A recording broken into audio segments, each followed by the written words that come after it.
이제 하나의 말씀입니다. 사도행전 21장입니다.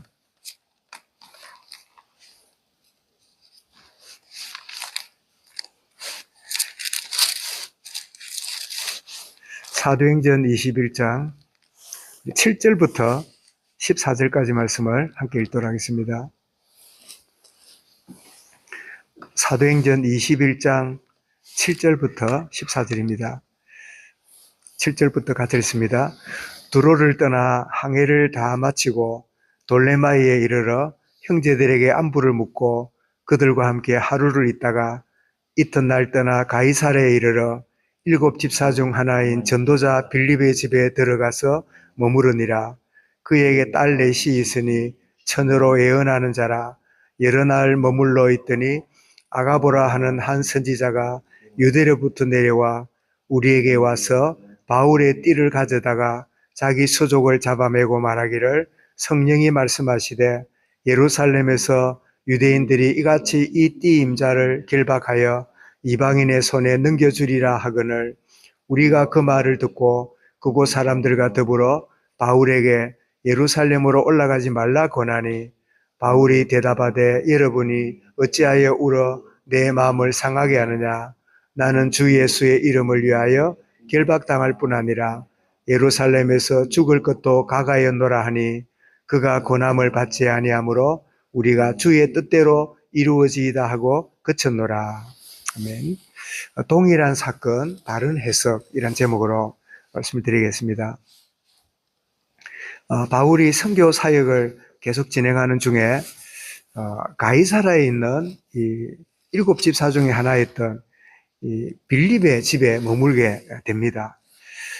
우리가 아는 대로 7 집사 중 하나였던 이 빌립은 참 전도자로서 사마리아 또 이디오피아 내시에게 복음을 전하는 그런 참 사역을 하다가 성령의 인도를 받아가지고 홀연히 사라졌다가 21장에서 8장에서 사역을 하고 사라진 성령의 주의 영이 인도함으로 떠나갔다 했는데 그 빌립이 21장에서 갑자기 등장했는데 보니까 이 가이사라라고 하는 지역에 정착을 하면서 딸이 4명이 있는데 이 딸들이 다 하나님의 영에 참 온전히 쓰임받아서 복음을 전하고 예언자로 잘 준비된, 말하자면 전도 제자로 잘 세워져서 그 가이사라 지역에 참 복음 운동에 참 그 센터가 되어 있는 그런 상황이 되어 있는데 여기에 바울이 이 가이사라 빌립 집에 방문하고 있는 중에 선지자 아가보라고 하는 선지자가 예루살렘에서 이 가이사라에 와서는 이제 바울의 이 띠를 가지고는 뭐 허리띠인지 뭐 무슨 띠인지 몰라도 그 노건을 가지고는 이 노건 주인이 예루살렘에 가면 결박당하고 그리고 이방인들, 말하자면 로마를 말하겠죠. 결박되어서 체포되고 그런 어려움을 당할 것이다. 이런 예언을 이제 하게 됩니다. 자, 그 이야기를 들었던 이 모여있던 사람들이 이 사도행전을 기록한 의사 누가까지도 바울이 올라가지 못하도록, 우리가 이 말은 그 저자가 포함된 말이잖아요. 올라가지 못하도록 극구 만류합니다. 올라가면 큰일 당한다. 어려움을 겪는다. 올라가서는 안 된다. 이렇게 하면서 아주 가지 않도록 이렇게 결박한 이야기를 듣고는 가지 않도록 이렇게 권하니까 그 이야기를 들었던 이 바울이 그러냐고 하고 참 선지자님 참 그런 내 미래에 어려움이 있군요 하고 내가 알아서 피할게요. 네, 안 갈게요. 이게 우리의 일반적인 우리 모션이고 일반적인 선택인데 바울은 놀랍게도 내가 결박당할 뿐 아니라 예루살렘에서 죽을 것까지도 내가 참 마음을 다짐하고 있습니다. 라고 이렇게 말하는 13절에 그랬어요. 주 예수의 이름을 위하여 결박당할 뿐 아니라 예루살렘에서 죽을 것도 각오하였습니다. 내가 올라가면 그 어려움과 곤란들이 있을 것을 나는 알고 있습니다. 이렇게 이야기를 하면서 그 단호함을 보이니까 누가를 포함해서 이 모여있던 사람들이 주의 뜻대로 되기 바랍니다. 라고 이렇게 바울이 가는 것을 이제 허용하는 이런 내용이 오늘 본문의 내용이지요. 어떻게 동일한 이 똑같은 예언을 듣고 어떤 사람은 그 이야기를 듣고는 바울 보고 올라가지 말라고 어려움을 겪으니까 가면 안 된다고 이렇게 해석하는가 하면 바울은 내가 결박당할 뿐 아니라 죽음까지도 각오하고 있습니다.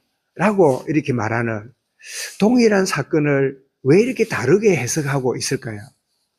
이게 오늘을 살아가는 우리의 살아가는 부분들을 보게 되지요. 그것은 내면에 자리 잡은 차이가 바로 이렇게 해석을 다르게 보게 되는 어떤 참 마음과 중심과 그 내면에 무엇이 자리 잡았냐에 따라서 동일한 사건과 문제를 보고도 해석을 다르게 하는, 그래서 왜 똑같은 일반적인 일 중에도 어떤 상황을 딱 보면 이렇게 보는 사람, 저렇게 보는 사람, 저렇게 해석하는 사람, 이렇게 해석하는 사람, 이렇게 적용하는 사람, 저렇게 적용하는 사람, 사람들이 많은 차이가 있어서 그것이 일반 생활에서 갈등을 가져다 주잖아요. 네 생각이 이렇고 내 생각이 이렇고 누가 맞고 틀리고 막 이런 것들이 우리가 살아가는 가운데 흔히 일어나는 일이잖아요. 왜 이렇게 똑같은 이 예언의 말씀을 들었는데도 누구는 가지 마라 그러고 아니다 나는 갈 것이다고 이렇게 왜 해석을 달리하고 있을까 하는 이 말씀을 우리가 보면서 그 이유는 우리의 속사람이, 우리의 내면이 어떤 상태에 있는가에 따라서 똑같은 사건과 똑같은 문제를 만나도 그 해석과 그 적용이 다르고 있는 것을 보게 되는데, 말하자면 내 중심으로 보느냐 하나님 중심으로 보느냐, 그리고 내가 안전히 나의 그 인생의 목표냐 하나님의 인도하심이 내 인생의 목표냐, 그리고 정말 내가 이 영적인 사람으로 내가 서 있는가, 육신적인 일에 내가 늘 끌려가는가, 이런 우리 내면에 있는 그 어떤 보이지 않는 그것이 만나는 사건들, 문제들, 위기들, 심지어 큰 고난과 환난을 만날 때도, 동일한 이 상황을 만날 때도 다르게 반응하는 이유는 그 내면이 어떤 상태에 따라서 다른 것을 우리가 보게 됩니다.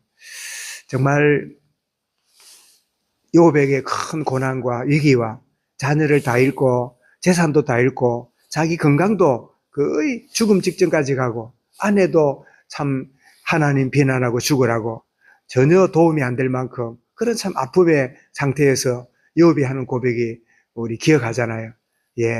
주신 자도 하나님이시고 가져가신 자도 하나님이시니 나는 본전입니다.